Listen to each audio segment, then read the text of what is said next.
For the first time since this war began, the United Nations' own maritime authority just said it out loud.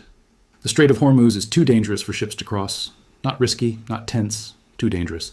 9 tankers have been hit in less than 2 weeks, and the real reason behind it has almost nothing to do with the fighting itself. I want you to hold on to that distinction for the next 35 minutes, okay? Because on July 15th, the International Maritime Organization, the actual United Nations body responsible for global shipping safety, issued what Bloomberg called the most significant warning to the shipping industry about navigational safety since the interim peace deal between Washington and Tehran fell apart. That's not a random analyst's opinion. That's the official body governing maritime safety worldwide, formally telling every commercial shipping company on Earth to stay out of a waterway that carries roughly 20% of the planet's oil. And here's what makes this specific moment different from every previous warning about the same stretch of water. Just weeks earlier, right after the United States and Iran signed a memorandum of understanding, on June 17th, the IMO had actually done the opposite. It created a formal ship evacuation program specifically to rescue seafarers who'd been trapped inside the Persian Gulf during the earlier fighting, a program built on the assumption that the worst was over. Within weeks, that same UN agency was forced to scrap its own evacuation plan because Iran kept attacking commercial vessels anyway. According to the CEO of maritime risk firm Marisks, at least 9 ships have come under attack since July 6th alone, and crews, in his own words, are more concerned right now than they've been at any point in this entire war. So the question worth asking isn't just, why is this waterway dangerous? Because obviously an active war zone is dangerous. The real question is, why did an internationally brokered ceasefire deal, one both governments actually signed, fail to make this specific stretch of water safe again, when it clearly succeeded in calming down other parts of this conflict? Today, I'm going to walk through 3 competing explanations for why the Strait of Hormuz specifically remains this dangerous, even after a formal agreement was reached to end the fighting around it. I'm going to use nothing but on-record data from the UK Maritime Trade Organization's own Joint Maritime Information Centre, the Joint War Committee's insurance risk listings, Bloomberg's reporting on the IMO's warning, and CNBC's on-record interviews with maritime risk executives. And then I'm going to show you why the real explanation isn't there's simply a war happening nearby. It's that a single, specific, unresolved detail buried inside the ceasefire agreement itself is the actual reason ships keep burning in this waterway, months after the shooting was supposed to have stopped. 3 theories, same set of maritime advisories, only one framework explains all of it. Are you ready? Let's go. Before I get into the evidence, you need the 3 theories by name, because if you don't understand the categories, you can't judge the evidence properly, okay? Theory number 1 is what I'll call the active war zone theory. This is exactly what it sounds like.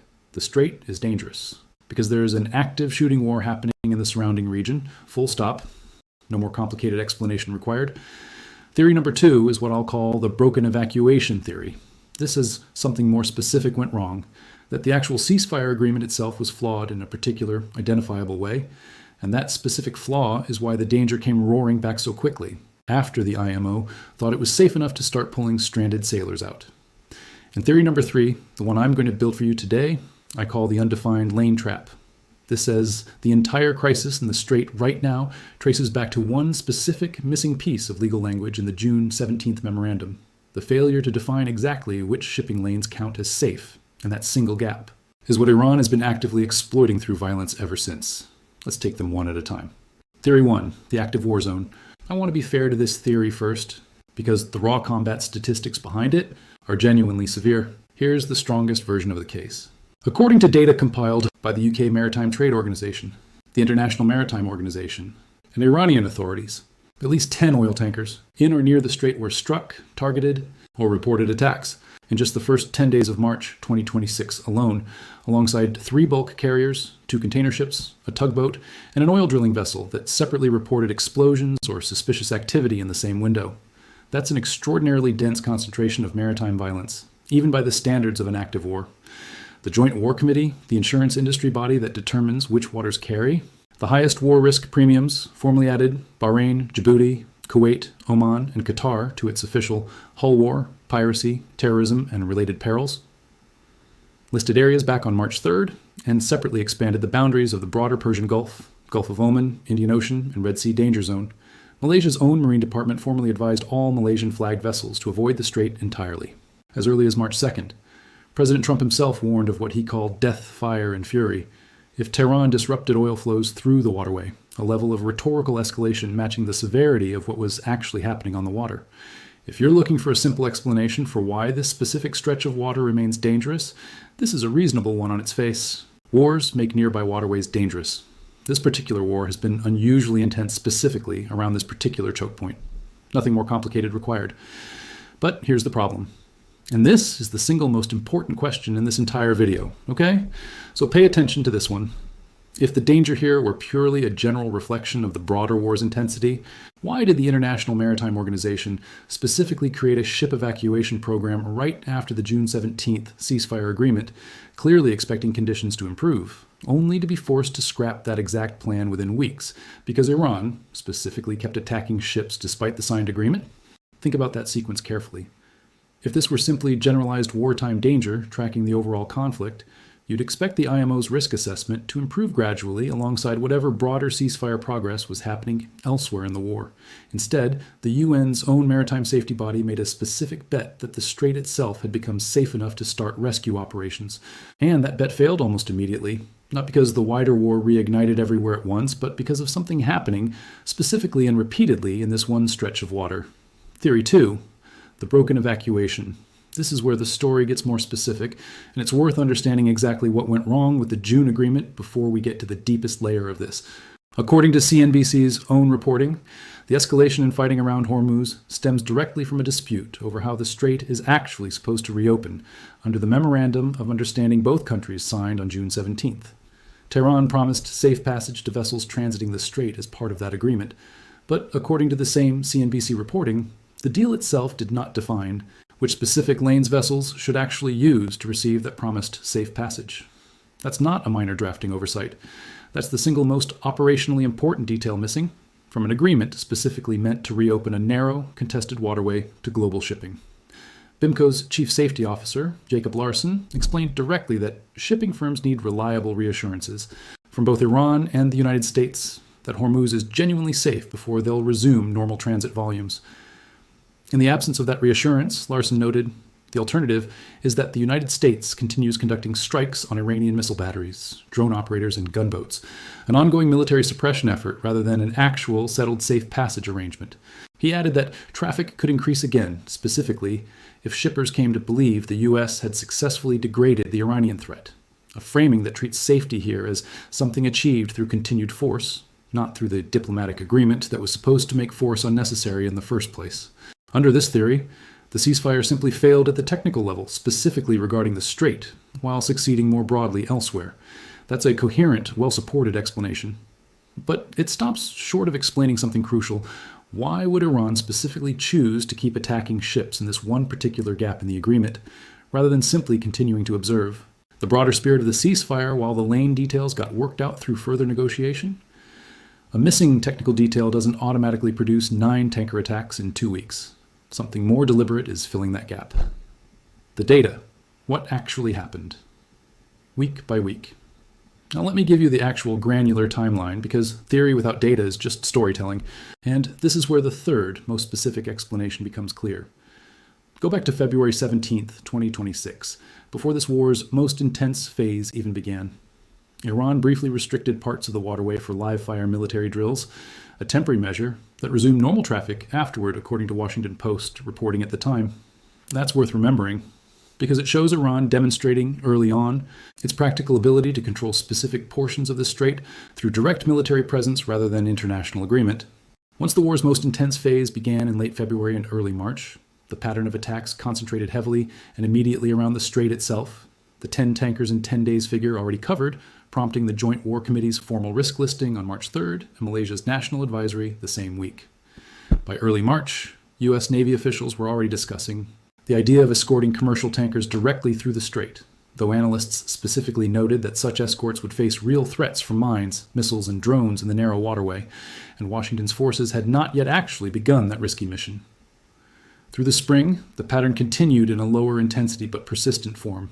Specific vessels detained for extended periods, an oil and products tanker held since April 21st, a general cargo and cement carrier held since April 26th, an oil tanker held since May 2nd, and diverted towards Somali waters. Maritime security advisories throughout this period described the situation using consistent language. The regional threat level assessed as severe, deliberate hostile action considered highly likely, and vessels transiting, with their identification systems active, potentially subjected to direct hails, warning them to divert toward what was specifically described as the northern Iranian-controlled route. Then came June 17th, the signing of the Memorandum of Understanding, the moment everything was supposed to stabilize. And for a brief window, it appeared to. The International Maritime Organization created its ship evacuation program shortly afterward, specifically designed to rescue seafarers who had been trapped inside the Persian Gulf during the preceding months of fighting, a program built entirely on the premise that the underlying danger had meaningfully subsided. But according to Bloomberg's own reporting, as Iran continued attacking commercial vessels in the waterway, despite the signed agreement, the UN agency was forced to quickly scrap that evacuation plan, and more freighters were targeted in the weeks that followed. By July 6th, that renewed pattern of attacks was in full swing, with the Maersk's CEO's own account confirming at least 9 ships struck in less than 2 weeks. On July 14th, at 2000 Z, the United States announced and initiated a full naval blockade of all Iranian ports and coastal areas, according to the UK Maritime Trade Organization's own advisory documentation, a significant escalation that triggered subsequent Iranian retaliatory missile and drone launches against multiple regional locations, several of which were intercepted and resulted in casualties at a U.S. facility. On July 15th, the IMO issued its formal, unambiguous warning that the strait remained too dangerous for commercial transit, the specific declaration that opened this entire video.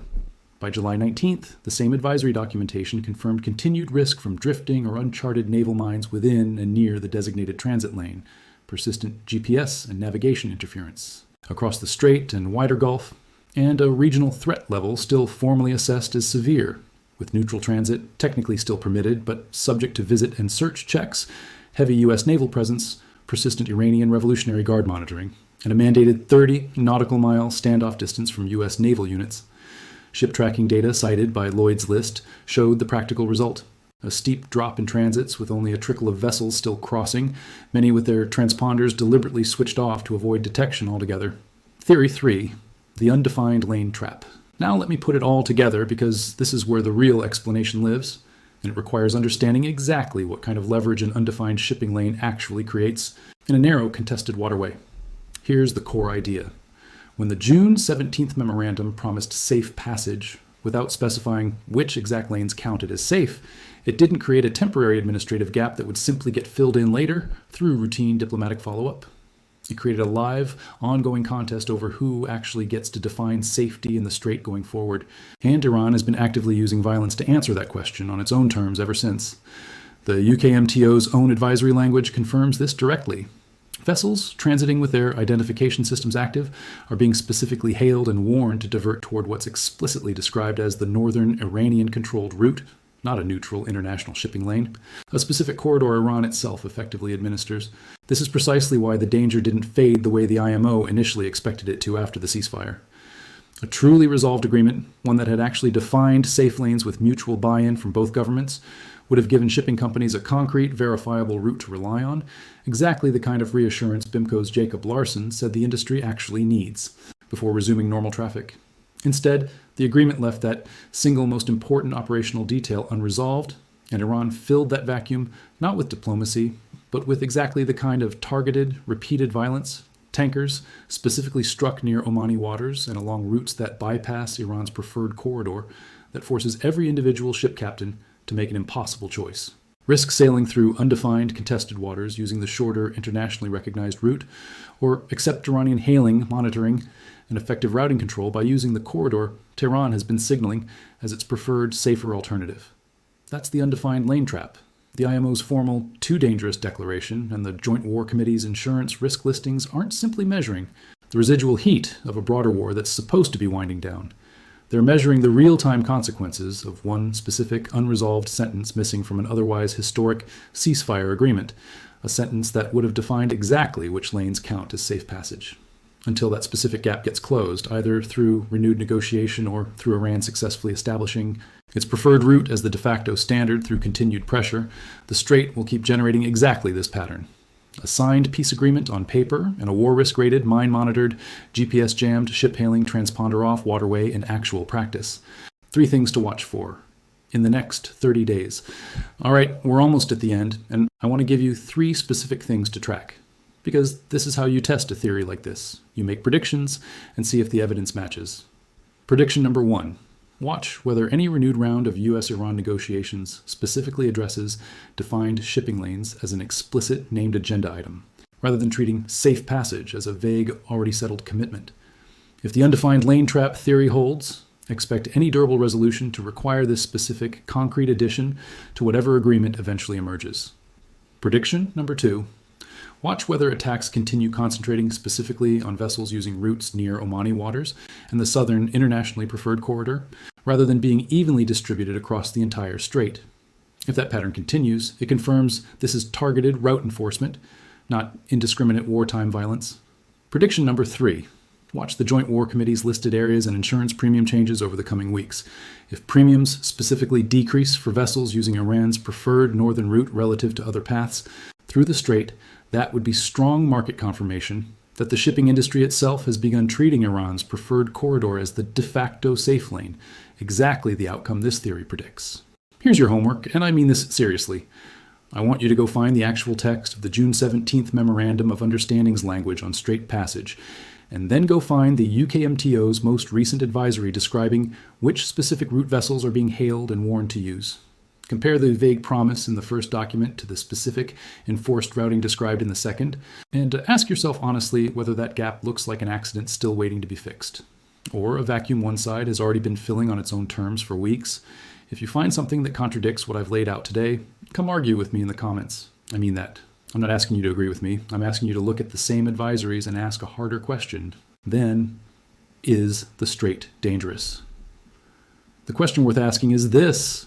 When a signed ceasefire agreement leaves exactly one operationally critical detail undefined, and violence specifically continues along the fault line created by that one gap, who actually benefits from the rest of the world treating the danger as generic wartime chaos instead of recognizing it as the direct, ongoing consequence of one unresolved sentence neither side has been forced to finish writing? Sit with that question. Look at the timeline we covered today, the March attacks, the June 17th memorandum, the IMO's brief optimism, its scrapped evacuation plan, the July 15th warning, and the 9 ships hit in 2 weeks. And I think you'll start to notice something the maritime advisories were never built to spell out directly, but have been quietly confirming the entire time. I'll see you in the next one.